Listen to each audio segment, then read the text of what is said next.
evangelização em campos mais complicados, eles não sabem diferenciar a carne do demônio. Porque tem muita coisa que é carnal, a gente sabe disso, mas tem muita coisa que é demônio na carne. E aí é nessas horas que você vai para uma perspectiva da oração e da vigilância. Duas coisas que não se dividem. Você não tem como dividir vigilância da oração e oração da vigilância. Isso aí a gente coloca aqui como uma perspectiva muito mais pedagógica. Mas não se divide oração de vigilância e vigilância de oração. Quem fizer essa divisão vai se dar muito mal. Porque a oração e a vigilância são coisas que andam coladas, grudadas uma na outra. Satanás, ele sabe muito bem que a perspectiva de enganar, de ludibriar os incautos na fé, que a gente fala assim, aqueles que estão dormindo, aqueles que estão na ignorância, né, aqueles que estão vivendo um evangelho paralelo, ou uma religião que se diz cristã paralela ao que Cristo ensina, porque isso acontece muito no nosso meio. As pessoas estão vivendo uma perspectiva cristã, não cristã, paralela ao cristianismo verdadeiro, vamos colocar assim. São pseudo-cristãos, porque Cristo nunca ensinou aquilo, mas elas constroem e colocam palavras na boca de Cristo. Cristo nunca falou aquilo, Paulo nunca falou, Pedro nunca falou, João nunca falou, Tiago nunca falou, mas se faz, de alguma forma, um dizer errado, um dizer complicado, um dizer completamente, né, sofismático. E Paulo disse isso. Satanás é rei, é dono de gerar sofismas, enganos. Ele é o pai da mentira e, como ele é homicida desde o princípio, todo sortilégio de assassinato da verdade, ele vai estabelecer. Então, a malignidade, quando ela potencializa o engano, quando ela potencializa a mentira, ataca diretamente a mente das pessoas. Percepção das pessoas, a visão das pessoas, o discurso das pessoas. Por isso que quando Jesus ele vai trabalhar uma higienização da nossa mente, ele é muito claro, nós temos que pensar nas coisas lá do alto, buscar aí as coisas lá do alto. Paulo, quando estabelece isso, ele está reproduzindo o que Jesus quis dizer. O meu reino não é deste mundo. Se o reino de Jesus não é deste mundo, não é que ele não reine sobre as coisas, porque toda autoridade foi dada a ele nos céus e na terra. Ele é dono. Ele tem autoridade. E essa perspectiva do reino que não é deste mundo é porque o padrão da verdade não foi gerado nesta terra. Não tem nada a ver aqui, não foi trabalhado aqui, não foi construído aqui. É revelado para nós. E por ser revelado, o nosso contato com Deus, na altura do campeonato que a gente está enfrentando na história da humanidade, é via oração. A gente tem que orar. Quando você vai orar, você vai se deparar com uma realidade espinhosa, pior do que espinho de piqui. Porque quando a gente mais quer nos consagrar, orar, buscar, nos dedicar, demônios locais vêm nos afligir. Mas as pessoas não querem entender isso. Não, pastor, eu orando, eu me escondo. Você se esconde aonde, meu irmão? Eu me escondo dos demônios, então os demônios não me veem, meu irmão. Não é assim, não. A oração, ela, quando você abre a sua boca para falar, em nome de Jesus, e começa a interceder, você entra no estágio de guerra. E isso que as pessoas não querem. Elas acham que Paulo, quando falou que nossa luta não é contra a carne, nem contra o sangue, mas sim contra os principados e potestades, as pessoas acham que aquela luta ali é a luta só do apóstolo. Ou só da igreja primitiva, que depois que eles morreram, acabou, o demônio morreu. E aí ninguém mais lutou contra ninguém. Isso aí é um erro, né, de fé mesmo. É um erro de fé. Por isso que o apóstolo Paulo queria, né, trabalhar a fé dos irmãos. Sendo assim, vamos aqui para frente. Uma coisa fundamental é nós entendermos e vamos identificar essa prerrogativa. Qual é a prerrogativa? Eu estou achando a janela aqui, porque senão minha cadela vai ficar porrindo. A prerrogativa, ela tem que ser sempre vista. Eu já estou ensinando isso aqui para vocês já há 2 encontros. Mas eu gostaria muito que vocês percebessem e começassem a enxergar a realidade da batalha espiritual por esse tripé. É o tripé que está casadinho, tá? Mundo, carne e diabo. Eles trabalham em consonância, em harmonia, em convergência, em sincronia. Há uma sincronia na batalha espiritual. O diabo sabe que ele tem pouco tempo na Terra. Então, quando ele trabalha dentro do sistema mundano, ele vai estabelecer influências culturais, econômicas, educacionais, políticas, religiosas, porque ele sabe muito bem que ele tem como oprimir, gerar idolatria e enganar. Então, quando ele percebe o sistema mundano que é feito por ímpios, por aqueles que estão mortos em seus delitos e pecados, então ele já tem uma safra poderosa, um parque de diversão dos horrores poderoso para ele trabalhar. Então você não vai chegar a encontrar um Satanás se esforçando para enganar, porque ele já tem mortos a seu serviço. Os filhos das trevas, os filhos do diabo. Jesus Cristo falou isso categoricamente. E quando você sabe que Jesus ele está batendo nessa tecla, ele está batendo nesse enredo, ele está batendo nesse prisma, né, nessa coluna de entendimento da realidade, o mundo ele tem uma pressão externa. Então, é de fora para dentro. O diabo também, uma pressão externa, de fora para dentro. Mas a carne não. A carne é uma pressão interna. Ela é traidora, né? E essa perspectiva faz com que a gente encontre uma palavrinha chamada inclinação. É aí que nós temos que orar para não entrar em tentação. Porque a carne é fraca, o espírito está pronto, mas a carne é fraca.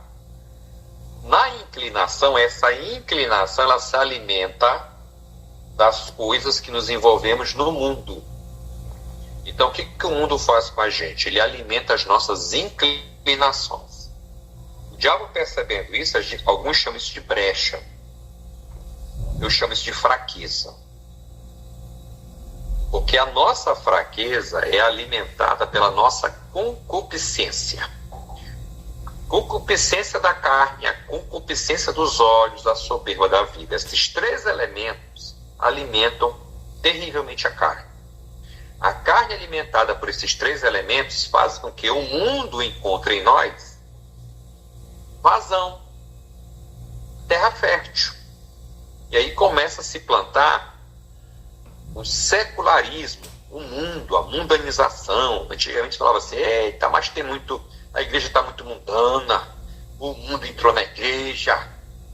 E aí se trabalhava uma perspectiva de desmundanização da igreja, enchendo de regras de proibido. Não pode isso, não pode isso, não pode isso, não pode isso. Aí você proibiu toda uma turma, toda uma geração, mas não ensinou essa geração a guerrear. Eu mesmo me lembro, nasci e me criei lá cristão, nunca tive um pastor para me ensinar a batalhar, a guerrear. Eu nunca aprendi nada disso. E olha que eu fiquei nessa denominação por 26 anos. Nunca vi um sermão, um ensino de EBD, um bate-papo informal, uma pastoral no boletim da igreja, ou alguma coisa, uma indicação de livro. Nada disso.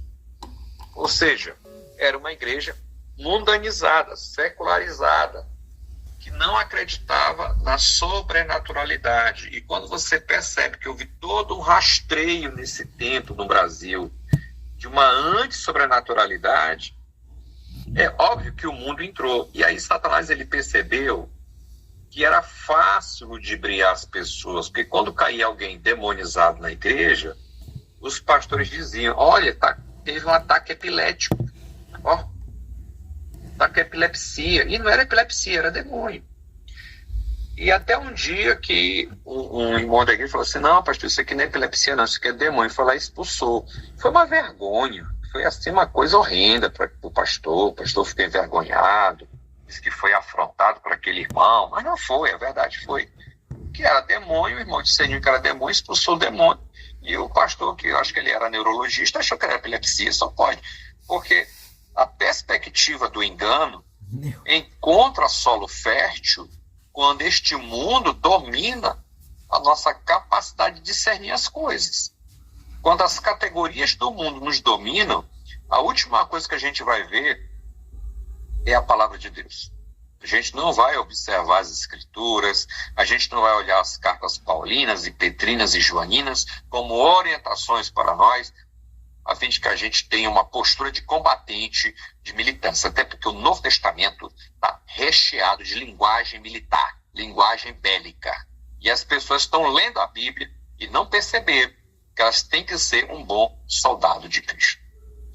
Essa perspectiva de ser soldado de Cristo faz com que a gente já comece a ter vergonha na cara. Diz assim, eu não sei e tenho medo. Isso é normal. Normal. Ter medo é normal. Principalmente quando você nunca enfrentou uma situação difícil, e eu não estou falando de exorcismo, porque as pessoas acham que exorcismo é um nível máximo de batalha espiritual. Vou te dizer, é o nível mínimo. Se vocês não sabem. As pessoas acham, não, pastor, eu estou no azeite. Eu estou no azeite, eu estou cuspindo unção. Por quê, meu irmão? Porque, olha, pastor, eu passo por um endemoniado, ele já cai. Olha o nível que eu estou. Eu estou uma fúria de Jeová. Olha, deixa eu te falar uma coisa. As manifestações satânicas ou demoníacas, elas são a base da pirâmide de batalha espiritual. Tá? Tem coisa muito pior, tá bom? Mas, então a gente precisa entender sempre isso aqui. A nossa luta não é contra a carne, não é contra o sangue. Percebeu isso aqui? Isso aqui já muda a minha oração. A minha oração tem que ser uma oração muito mais centrada naquilo que é revelado e não naquilo que eu acho que eu tenho que rezar. Porque tem muito crente que reza, infelizmente. É muito crente que reza. Muitas vãs repetições, uma mesma ladainha, né? E, infelizmente, as pessoas não estão conversando com Deus, ouvindo a Deus, dialogando com Deus, discernindo no Espírito Santo, sendo ministrados pelo Espírito Santo para estarem, de fato, falando com o Senhor naquilo que é concernente à vontade dEle, o momento histórico que eu estou vivendo e a minha missão aqui na Terra. Porque a vocacionalidade faz com que eu estreite uma forma de viver e de agir aqui na Terra de acordo com aquilo que Ele me comissionou, aleluia, a fazer. Então, se eu sou comissionado para fazer alguma coisa, essa comissão que eu tenho faz com que eu me desloque, eu me mobilize, eu me dinamize também com uma oração, né, bem pedagógica dada por Ele. E é isso que a gente vai aprender um pouco hoje, tá bom? Sendo assim, irmãos, existe uma questão fundamental. A gente tem que ter alguns princípios de vigilância. E vamos caminhar um pouquinho aqui. Estou indo bem devagar para que os irmãos possam, quem quiser perguntar, levante a mãozinha e pergunte. Ou se não quiser falar alguma coisa, né, escreva. Aí eu vou ler aqui a sua dúvida e respondo, tá bom? O importante é que a gente consiga tirar alguma dúvida caso tenha, né? Mas eu vou tentar explicar de forma bem compassada para que você entenda. Princípio de vigilância. Meus amados irmãos, vigiar o inimigo invisível é uma arte divina.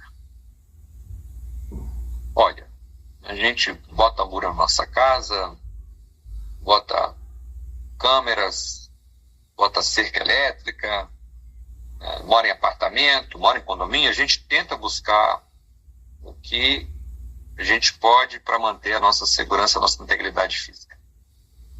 Mas essas coisas, elas não impedem de demônios entrarem. Os demônios, eles não têm barreira física, eles transpassam uma parede com alta naturalidade. Não existe essa questão de câmera, cerca elétrica para eles, tá? Então, como vamos vigiar inimigos espirituais se a gente, além de não os ver, eles passam para os nossos sistemas e critérios de segurança? Então, a primeira questão é que nós temos que ter uma postura. E aí que é, para mim, um dos maiores problemas da igreja: desatenção. Nós somos muito desatentos. Muito. A gente ignora isso, na verdade. Aí eu chamo a ideia da ignorância, né? A gente não está nem aí para a batalha espiritual. Não há em nosso coração nenhum fervor para essa direção. Não existe em nós nenhuma dedicação em conhecer isso e se preparar para enfrentar isso. Eu falo que eu estou falando de forma genérica. E, infelizmente, esse soldado, ele não pode estar desatento. Ele tem que entrar com toda a atenção, com todo o discernimento, com todo o equilíbrio, com toda a ponderação. Tem que existir no soldado sempre uma maturação, um crescimento, né? Você vai escalonando, vai crescendo, vai desenvolvendo, para que você não fique extremamente obsessivo por demônio ou ignorando o demônio, entende? Porque tem gente que não pode ver uma porta bater na cozinha, Satanás está aqui, acabou de entrar, calma. E também tem gente que, não, isso aí foi um vento, e de repente foi um demônio que entrou. Então vocês têm que perceber essa perspectiva e realmente essa percepção de não ser ignorante demais, né, e indiferente demais. E aí que entra a ideia da postura. Paulo sabia muito bem que ele enfrentava um ritmo de idolatria. A gente, quando olha o Novo Testamento, é uma pena que a gente não consegue ainda perceber, e espero que você não tenha essa percepção, que a idolatria era patente no período de Cristo, tá? E o Império Romano, ele foi habilidoso em aglutinar, na expansão do seu império, os outros deuses. Haviam províncias que o Império Romano não proibiu: vocês podem ficar com seus deuses, mas coloque um templo para César, um templo para Júpiter, um templo para Apolo, coloque também um templo para Roma. Então, a idolatria acabou sendo também um mecanismo, né, de contenção social e de controle social. A gente sabe disso. Só que Satanás, ele não estava muito preocupado com ser essas percepções sociológicas, não. Ele queria que a idolatria fosse cada vez mais recorrente e aumentasse, e os cultos aumentassem, os ritos aumentassem, os sacrifícios humanos aumentassem, e o engano, de fato, pudesse de alguma forma se consolidar e proliferar cada vez mais. Quando o evangelho chega e Paulo traz o evangelho, Paulo é o primeiro a perceber a batalha espiritual em um nível muito mais sistêmico, e aí ele entende a necessidade de combater principados e potestades. Até então não se tinha nenhuma teologia no judaísmo para principados e potestades. É tanto que o conceito que se tinha de príncipe era de um anjo poderoso que cuidava de uma região muito grande, de uma província muito grande, e até mesmo de uma nação. Esse era um príncipe. Não é à toa que vocês vão ler lá em Daniel, quando o príncipe da Pérsia não deixou Gabriel passar, Miguel, que é um príncipe de Israel, desceu, afastou da Pérsia. Olha só, se dá um nome geopolítico, né? E aí Gabriel passa. Mas o príncipe da Pérsia, fofoqueiro como ele era, chama o da Grécia. Aí vem Pérsia e Grécia para uma grande hecatombe celestial, uma grande hecatombe angelical lá em cima, que ninguém sabe como é que foi isso, né? Eu espero que tenha tido aí, que a gente possa ver o videotape dessa guerra lá em cima, se Deus quiser. Só que tem um detalhe. Essa percepção de príncipe, de principado, de potestade, orbitava em um judaísmo místico cabalístico. E isso não foi, né, a percepção paulina de combate.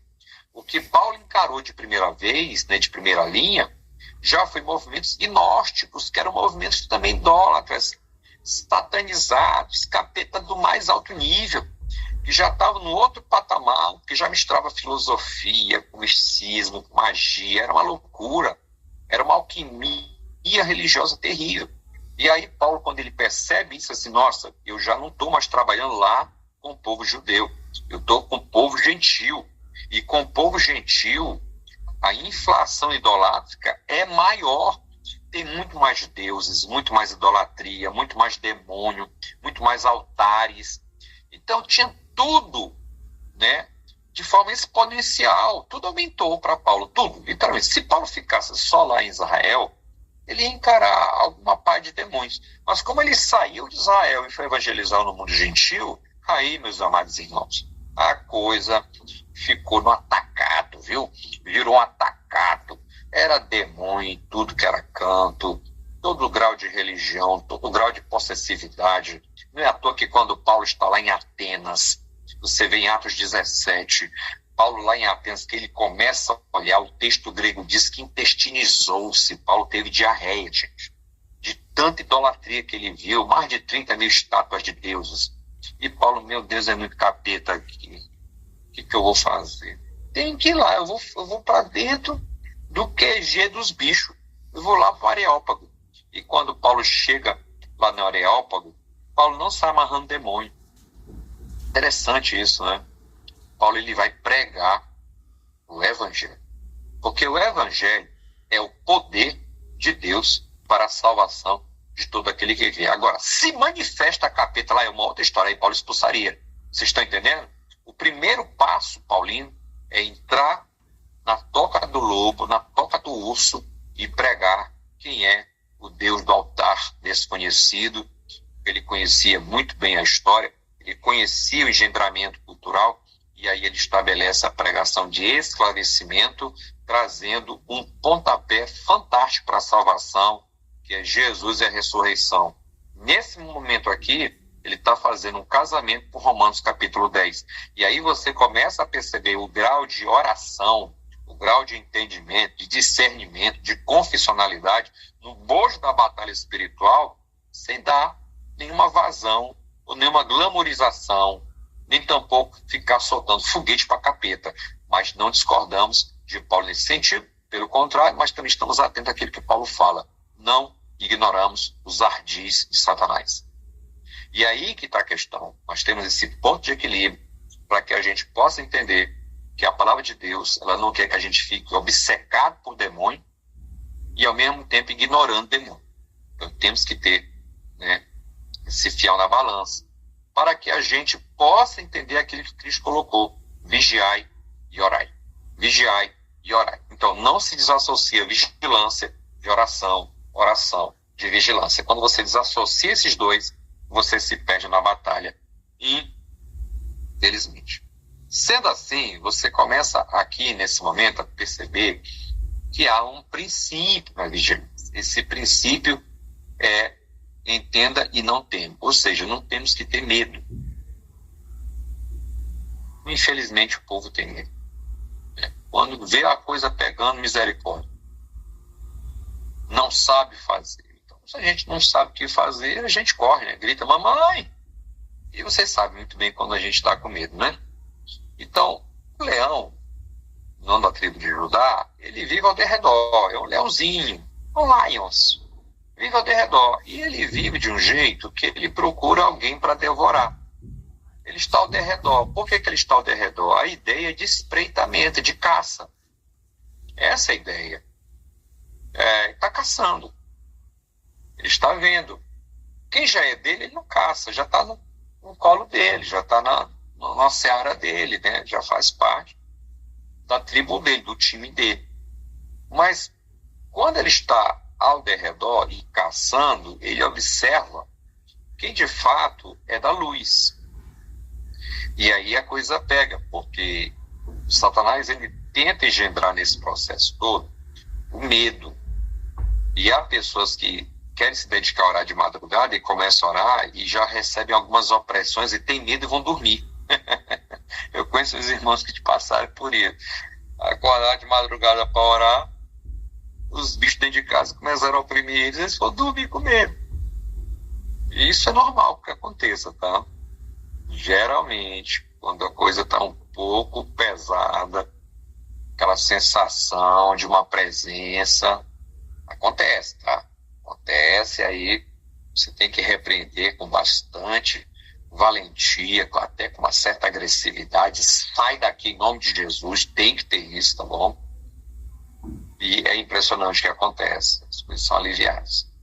Mas, felizmente, a gente sabe que tem valentes e valentes, nem todo mundo é um gadita, né?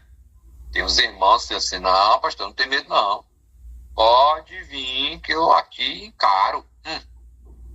Primeiro dia de oração que passa uma rasga-mortalha cantando em cima da casa dele, ele sai correndo para a rede, porque o diabo sabe que a opressão psicológica, né, é uma boa estratégia para ele. Ele vai bater na tua psique, na fragilidade emocional. Ele é fraco. Ela é fraca. Vamos bater. Aí começa a bater, e você começa a, de fato, sucumbir, começa a ter, infelizmente, né, dando lugar para o medo aumenta, e aí você não quer mais saber de batalhar, você assume e se conforma àquilo que o diabo jogou na tua cabeça, a seta, né, uma seta, você é fraco, você não pode, se você entrar eu vou arrebentar com você, eu vou me manifestar para você, você vai ter pesadelo, vai ter sonho, vai adoecer. Aí começa a loucura, né? Eu vou começar a te mostrar voos, tá? Eu vou começar a quebrar prato na tua casa, copo na tua casa, tu vai ver o que eu vou fazer contigo, eu vou começar a esconder objetos. Eu tive uma professora, no começo da década de 90, ela disse que quando ela estava escrevendo o primeiro livro de batalha espiritual do Brasil, gente, essa professora, a Neuza Tioca, ela foi pioneira, ela fez um doutorado justamente estudando os deuses da Umbanda, uma tese extraordinária, a tese dela, e ela estudou no Fuller, lá nos Estados Unidos, lá em Pasadena, na Califórnia, que é justamente onde os meus orientadores estudaram. E ela foi uma das alunas brasileiras pioneiras no Brasil, incrível. O primeiro livro de batalha espiritual do Brasil, que foi publicado pela ABU, Aliança Bíblica Universitária, foi da Neuza Tioca.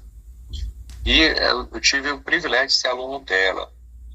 E ela nos contou, sim. Ela não contava isso para todo mundo, não, mas ela acho que ela selecionou alguns alunos, porque ela percebia que a gente acreditava, e ela disse assim, deixa eu contar uma coisa para vocês. Eu, quando escrevi minha tese nos Estados Unidos, defendi, eu passei muitos embates espirituais, muitas guerras espirituais, mas nada comparado quando eu voltei para o Brasil e decidi publicar a minha tese em forma de livro para a população cristã brasileira. E aí o combate, infelizmente, aumentou. E ela disse que ela estava, na época não tinha computador, era máquina de datilografar, né? Ela estava aqui datilografando os manuscritos para mandar para a editora. Os livros da prateleira dela se mexiam. Imagina isso. Sozinhos. Então, o medo foi uma tática que os demônios utilizaram para bater na professora Etioca. E era incrível. Quando isso começava a acontecer, ela parava de datilografar e ia orar e repreender. Eu repreendo em nome de Jesus toda a opressão do mal nessa biblioteca, sai daqui agora. Aí ela ficava, mas isso era sempre recorrente, sempre recorrente, sempre recorrente. Então o medo paralisa. O medo te deixa sem reação, sem saber o que fazer, porque aí você tem que ter essa instrução anterior para combater, para avançar, para repreender, para resistir ao diabo e ele fugirá de vós. Por quê? Porque você tem que resistir, é firme. Resistir no original não é resistir suportando, não. Resistir é combatendo, com golpes, com palavras. Você não vai dar um soco na cara de um demônio. Mas a ideia da resistência é verbalidade. Não é com a mente, boca fechada. É com a boca, tem que abrir e falar.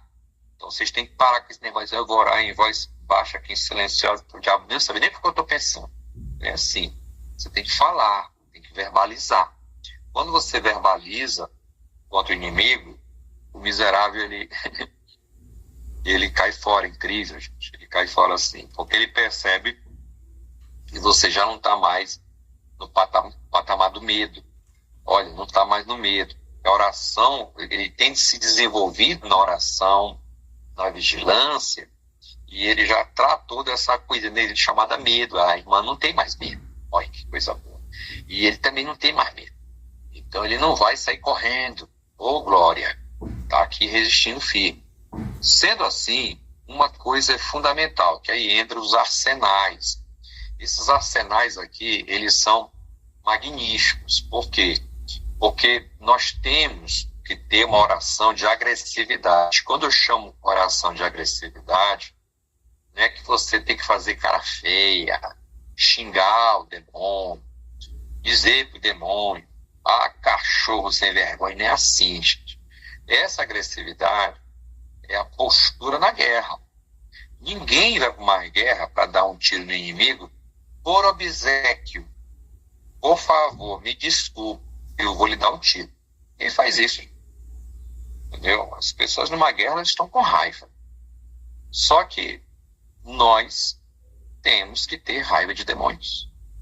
Ninguém tem que amar demônio. Ninguém tem que compactuar com o demônio. E aí que está a questão. Os demônios têm que ser afugentados com raiva. Porque eles oprimem, matam, destroem, bagunçam, escravizam. Nós temos que partir para cima deles, sim. E nessa perspectiva, a oração que eu chamo de doutrinária, que para mim eu me baseio na obra de Mark Bubeck, que é uma obra maravilhosa. O Mark Bubeck, ele ensina muito bem isso, né? Porque você tem o sangue do Cordeiro, que nos purifica de todo pecado, e o sangue do Cordeiro é a chancela de libertação. Maravilhoso isso aqui, gente. Maravilhoso. Entendeu? Ao mesmo tempo, você tem a cruz. Para ter o sangue, tem que ter a cruz, né? E a cruz aqui é onde o inimigo foi despojado. Os principados e potestades foram despojados na cruz. E em contrapartida, diante da morte, tem a vida, que é a ressurreição, né? E ele vai nos dar vida, e vida é abundância. Essa vida em abundância, essa plenificação de vida é pós-ressurreição.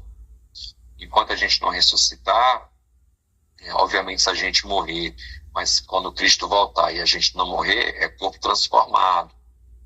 Mas enquanto a gente não morrer e ressuscitar, a gente fica da expectativa da indestrutibilidade da vida, que é a ressurreição. E aí você fecha esse quadrilátero, né, com a palavra. Está escrito, assim diz o Senhor, né? Está escrito. Jesus Cristo enfrentou Satanás no deserto, foi com a palavra, falando. Ele era o verbo, o próprio verbo falou dele próprio. Fantástico isso. Então, quando você percebe esses 4 elementos aqui bem sincronizados na tua fé, não tem medo, gente. O que tem é exercício. Exercício. Você vai orar, pai, eu quero orar nesse momento. Então, vamos praticar aqui. Eu vou orar. Aí eu começo a orar. A oração é um porrete na cabeça desses bichos. E, em contrapartida, eles não têm nenhuma contra-ofensividade, porque quando a gente começa a orar, a avalanche de poder que vem sobre eles não dá margem para que eles reajam, porque nós temos as prerrogativas do sangue, da cruz, da ressurreição e da palavra. Que pancada, gente, que coisa fantástica. O que acontece aqui? Que quando os camaradas vão orar, eles oram por tudo menos por uma perspectiva espiritual de batalha, porque eles não têm essa conexão com o mundo espiritual. Eles têm uma conexão com o mundo religioso, que é um problema. Então tem gente que está muito mais na religiosidade que na espiritualidade. Por isso que Paulo vai dizer que o homem espiritual discerne as coisas espiritualmente. O homem religioso não consegue fazer isso, tá? O homem religioso não discerne nada. O homem religioso, ele é moco, cego, toco, ele não sabe o que discernir. Porque ele não está discernindo as coisas espirituais. Ele está discernindo as coisas somente na carne. Na sua cognição, na sua experiência de vida, nas suas informações locais, seculares, acadêmicas. Então ele está num mundo morto. Um mundo morto completamente. Aí como é que ele quer combater coisas espirituais com coisas carnais? É impossível. Porque as armas da nossa milícia não são carnais, e sim poderosas em Deus. Aleluia. Se nós temos armas poderosas em Deus, então nós temos que primeiramente perceber quem é o sangue do Cordeiro nas nossas orações. Senhor, eu estou orando nesse momento, pedindo que o Senhor me perdoe de todos os pecados, porque eu sei que o teu sangue me purifica de todo pecado. Cadê a culpa? Cadê a acusação, né? Então, se o bicho chegar para te acusar, peraí, tem um sangue aqui, não tem como me acusar, filho. Sai para lá, entendeu? Não tem nada contigo. O sangue do Cordeiro me purifica de todo pecado, então aqui não vai prevalecer culpa, não vai prevalecer dor, não vai prevalecer nada disso, porque o sangue do Cordeiro me purifica de todo. Então veja que você está orando doutrinariamente. Você só está, né, usufruindo desse benefício que Jesus te deu. Em contrapartida, quando o cabucho começa a te bater, peraí, a cruz de Cristo me ensina que eu preciso ser humilde, ser abnegado, negar-se a mim mesmo. E aí você começa a entender que há uma praticidade da cruz na tua vida. E aí você olha para dentro de si, eu estou muito soberbo, esse é o problema, por isso que eu estou perdendo. Aí volta a ser humilde. E aí você percebe todo um trabalho e toda uma estratégia divina que já foi pré-configurada lá atrás, em Cristo, para que você desenvolva isso como uma doutrina viva em você. Por isso que é essa doutrina, entende?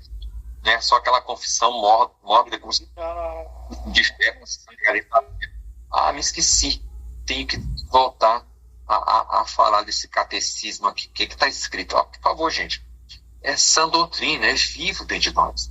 Por ser vivo dentro de nós, a gente acaba tendo, para a glória de Deus, essa percepção do valor da ressurreição, né? Para não ter medo da morte. Por isso que muitos mártires, em tempos atuais, eles encaram os seus carrascos, os seus perseguidores, aqueles que querem matá-los porque eles não estão negando a Cristo, estão pregando a Cristo nas suas culturas, e aí vão para matá-los, ou vocês vão morrer. Pode matar. O poder da ressurreição está na minha vida, na minha fé. Por Cristo será uma honra morrer. E eles morrem com uma confissão viva da prática da ressurreição na sua fé. Por isso que a gente às vezes não entende por que aquele irmão não negou. Não é que ele tem que negar, porque a ressurreição está viva nele. E por fim, a espada do Espírito. É essa espada do Espírito que faz com que a gente não fique citando versículo com medo de demônio, mas que o versículo que a gente já está dentro da gente, porque a gente não vai evangelizar demônio, a gente não vai ficar citando versículo para demônio. Eles conhecem a Bíblia, gente. A questão é outra. É para a gente. O texto é para nós. O texto é para nos dar força, vigor, nos dar intrepidez, né? Nos dá conhecimento, galhardia, nos dá roteiro, trilho, nos dá golpe certeiro. Por isso que esses 4 elementos aqui fazem parte de uma oração doutrinária que eu considero poderosíssima. E aí entra o nome de Jesus, o meu próprio caráter cristão, que tem que ser crucificado todos os dias, aleluia. Uma vida porque eles não amaram a própria vida diante da morte, porque a ressurreição está em nós, aleluia. E por fim, a palavra que tem que ser pregada e ao mesmo tempo como arma do Espírito, a espada do Espírito, é do Espírito, aleluia. Por isso, faz com que a gente, né, possa deferir né, desferir vários golpes certeiros, né? Aleluia. Estamos já partindo para o final, e aí é óbvio que a gente vai encontrar aqui o equipamento, a armadura, né? Gente, como é que a gente se apropria da armadura? Todos os dias, quando oro, eu quero contar como é a minha experiência para você, tá? Você, com certeza, pode seguir isso e ter a sua também. Eu vou orar e comente. Senhor Jesus, muito obrigado. Mas nesse momento eu quero, Pai, conscientemente dizer que Tu és a minha salvação, porque o capacete da salvação foi o Senhor que me deu. Aí eu começo a confessar cada elemento, né? Exatamente, irmã. Maiara, vamos lá. Como é que faz? Né? Tem irmãos que acham que isso aqui é levantar as mãos. Agora me dá o escudo, me dá a espada, bota o capacete. Olha, eu não quero ser chato, mas se isso pode te ajudar, faça. Porque para alguns começa assim, depois aprimora e vai para um outro horizonte mais robusto. A armadura se apropria pela confissão, porque cada elemento da armadura é Cristo. Esse é o segredo, tá bom? Então vamos lá. Capacete da salvação. Protege minha mente. Mas quem é a salvação? É Cristo. Você confessa, Cristo é a minha salvação. A armadura é cristocêntrica. Por isso que ela tem que ser um elemento doutrinário. Porque eu não estou pedindo um capacete místico, espiritual, que me protege com fogo na cabeça, para nenhum dado enfrenhar na minha cabeça. Porque tudo isso aqui está na mente. O diabo não vai jogar uma seta no teu dedo do pé, porque tu não está calçado. Porque tudo isso aqui está na mente, quer ver?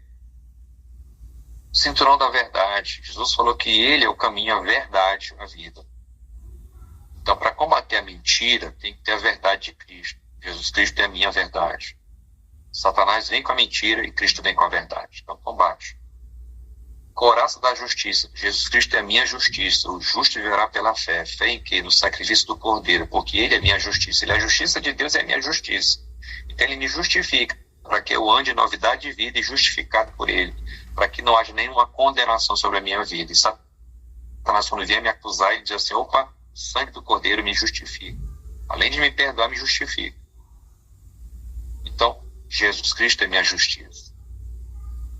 Aí você está aqui, né, caminhando um tiquinho mais, escudo da fé. Opa, Jesus Cristo é o autor da minha fé. Sem ele não tem fé.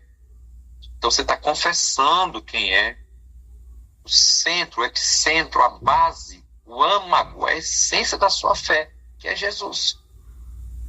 Aí vem lá. Sandálias da preparação do Evangelho da Paz. Olha, primeiramente, quem é a palavra? É Cristo. O Evangelho está falando de quem? De Cristo. E quem que é a paz? É Cristo. Eu vos dou a paz. Olha só, Jesus falou, ele dá a paz. Então, quando as sandálias são entendidas em Cristo, tudo muda.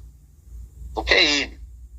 E aí vem um dos elementos mais poderosos, que é a espada do Espírito, que é o Verbo. O Verbo se fez carne e habitou entre nós. Então, quando você entende todos esses elementos aqui em Cristo e torna-se, obviamente, uma oração cristocêntrica na batalha, você sai, eu tenho certeza disso que eu estou falando, gente. Você sai muito mais fortalecido, sabe? Porque o diabo está vindo contra você e a tua cabeça está em Cristo, porque ele levou cativo todo pensamento e obediência a ele, aleluia.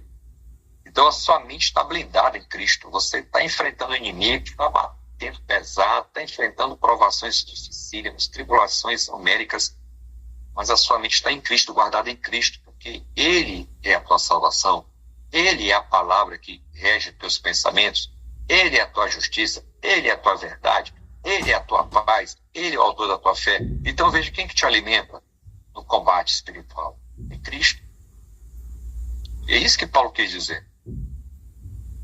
Porque para Paulo, viver é Cristo, morrer é lucro. Paulo não se vê fora de Cristo. Paulo não consegue se enxergar ministerialmente fora de Cristo. Tudo é em Cristo. E Cristo falou, sem mim, nada podeis fazer. Então, na batalha espiritual, esse é o elemento primordial para que você enfrente coração e vigilância. Aleluia? Vamos para frente. E aí, amados irmãos, vamos fazer algumas revisões. Primeiro, mantenha a vigilância. Gente, esse olho aqui não é tudo que não é maçônico, não. É só para dizer que é um olho sobre, né, a torre. Mantenha a vigilância. Tem que vigiar todo dia. Vigiar a família, filho, despesa, emoção, igreja, vizinho. Tem que vigiar. Você tem que vigiar. Você tem que vigiar o mundo. O mundo está entrando muito no celular. Opa, celular é um problema. O mundo está entrando muito nas ideias, nos livros, nas músicas. Nossa, gente, o que tem de música satânica aí? É complicadinho. Músicas lindíssimas, demoníacas, entendeu? Então, o mundo tem a sua ardilosidade. E a vigilância tem que existir. Satanás não vai jogar limpo, é todo tempo sujo, para enganar, te seduzir, te trazer para um lado neutro para que ele possa te arrebentar. E essa vigilância tem ebriedade. Você não pode ficar embriagado com o vinho, que é a dissolução, mas encheios do Espírito. Aleluia. Então, quem se enche do Espírito fica mais vigilante. Aleluia, né? Então, você tem uma autoridade, ou seja, essa autoridade é em Cristo. E ela é absoluta, tá? Não é você que tem autoridade absoluta. Você não é o absolutão da história. É a autoridade absoluta de Cristo que está em você. Não tem como fazer isso, dizer o contrário, porque, na verdade, ele morreu e ressuscitou. Então, tudo é absoluto. Tudo é absoluto, por causa dessa tarefa e missão que ele cumpriu cabalmente, né? Então, você tem que primeiro retomar o terreno cedido, não deslugar ao diabo. E aí que tá. Muitas vezes a gente começa a fazer orações nesse sentido, que, Senhor, se eu dei algum lugar a Satanás na minha casa, na minha vida, me revela, te prepara. Que a coisa vem à tona. Parece, tá? Não parece mesmo, tá bom? Eu recomendo você fazer isso, certo? E aí quando você começa a retomar, confissão de pecado pesadíssima, vem à tona, muito choro, você vai perceber a nojeira das suas ações, aí começa assim, bate tudo aquilo. E aí a santificação toma conta de você, é uma coisa belíssima, maravilhosa, né? Use a oração doutrinária agressiva, né? Aquilo que eu te colocou anteriormente. Então, é uma questão de orar com amor. Por obséquio, demônio, saia. Não é assim. Tem que ser com autoridade mesmo. Tem uns que gritam, tem uns que falam mais ríspidos, mas tem uns que falam com o coração focado. É isso que eu estou dizendo. Coração focado, firmeza. Tá vendo? Falar com firmeza. Né? Não é pedir com vozinha mansa, não. Sai daqui agora. Entendeu? Mais ou menos assim. Só, tá sendo mal educado. É para ser mesmo. Bora, sai daqui. É mais nesse sentido. E você tem essa prudência. E por fim, a armadura. A armadura tem que ser todo dia, gente. Todo dia, todo dia, todo dia, todo dia. Entendam isso. Efésios 6 tem que ser lido todo dia. Já deixa lá marcado na sua Bíblia Efésios 6. Entendeu? Eu até recomendo que você... Geralmente eu uso isso aqui, né? Para marcar as minhas Bíblias de estudo. Aí eu coloco vermelho é para guerra. Já está aqui. Verde é meditação. Mas quando você vê uma Bíblia minha com vermelho, tenha certeza que é para catiripau. É para guerra. Então eu já deixo alguns versículos chaves, alguns textos chaves, já marcados, demarcados, para que eu não me esqueça, para que eu me lembre. E isso me ajude no meu processo, né, diário de batalha espiritual. Louvado seja Deus por isso, né? E aí, quando você entender tudo isso aqui um pouquinho, você vem para a parte final, que é a parte que eu mais gosto. Né? É quando Jesus Cristo é recebido nos céus, e ali ainda não tinha sido finalizado em Apocalipse capítulo 5, ele não é recebido nos céus à toa, ele é recebido nos céus como o leão vencedor, o cordeiro imaculado. Né? E aí o texto diz assim, e cantavam um cântico novo. É impressionante que Nunca esse cântico tinha sido cantado antes no céu. Ninguém nunca cantou esse cântico no céu. Ali foi inédito. Pela primeira vez no céu se cantou um novo cântico. A chegada do Cristo. O leão vencedor, por ser um cordeiro vencedor. E cantava um novo cântico dizendo, olha o que eles cantaram, gente. Por isso que eu acho que a gente canta tanta coisa fraca hoje em dia, porque a gente não canta o que se canta no céu. A gente deveria cantar mais as coisas do céu, porque as coisas do céu que a gente vai cantar um dia. Digno é de tomar o livro. Olha só, isso aqui é uma sentença de vitória sobre os demônios. Os anjos caídos estão todos derrotados. E aí, quando você está na batalha, a oração doutrinária tem também poesia e canto de louvor, né? Digno é de tomar o livro e de abrir os seus selos, porque foste morto, olha a cruz, e com teu sangue, nos compraste, de quem nós somos, para Deus de toda a tribo e língua e povo e nação. E para o nosso Deus nos fizestes reais, né? E sacerdotes, ex-sacerdotes, sacerdotes reais, e reinaremos sobre a terra. Então, isso aqui é uma sentença de vitória de um general. Impressionante isso aqui. Os anjos sentenciam quem é o verdadeiro general. Ele é o general. Ele é o grande rei. E tudo isso vem para nós, né? Então a gente para ver que de fato a gente perde muitas das nossas batalhas locais porque a gente está na ignorância. E a ignorância é um problema doutrinário hoje em dia, né? Desde que te ensinam é muito insípido, é muito, né, colostrinho, água com arroz, né? E você precisa se posicionar, né? Você enfrenta batalhas na sua casa todos os dias. Nós que somos pais temos problemas com os nossos filhos. Casamentos esfacelados, problemaço. A sustentabilidade do lar, outro problema. Enfermidades do nada estão aparecendo. O que é isso? Por quê? Depois que eu comecei a me consagrar mais, só está aparecendo pepino. É bom que você entenda. Você despertou para a guerra. Quando a gente desperta para a guerra, isso vai acontecer, né? É por isso que é bom que você, meu irmão, minha irmã, entenda que o Cordeiro passa entre os demônios como vencedor com o livro na mão. Eu gosto muito disso. É uma coisa que quando eu estou enfrentando as minhas batalhas pessoais e campais, a minha mente, eu procuro quem é Jesus. Eu procuro saber quem é Jesus. Eu procuro o meu general. Meu rei, qual é o comando? Qual é o comando? E aí o Espírito Santo traz as palavras, traz os textos, fala comigo, vai me dando norteamento, eu vou me segurando emocionalmente para não ficar desesperado, então vou me perder nas decisões, me perder nas palavras. E aí essa guerra interior com as pressões exteriores, né? Isso acontece, é assim que acontece a batalha. A gente acha que a guerra, se a gente está aqui, de repente passa uma rasga-mortalha. Satanás acabou de passar. Gente, vamos acabar com isso. É um processo muito melindroso e que nós não podemos ficar aqui brincando de videogame com o demônio. Não tem como. Você tem que ter foco, tem que ter conhecimento, tem que ter discernimento e tem que ter dependência do Senhor. É por aí o caminho. Tá? Isso fará com que todos nós aqui, nesse grupo, na academia, na igreja, no nosso dia a dia, tenhamos, com certeza, grande dádiva de saber que somos mais do que vencedores. Foi uma grande honra para mim, irmãos. Termino esse módulo com vocês. Bom, a gente encerra esses 4 encontros. Eu espero que tenha sido bastante produtivo para os irmãos. E grande parte da batalha espiritual se aprende na prática.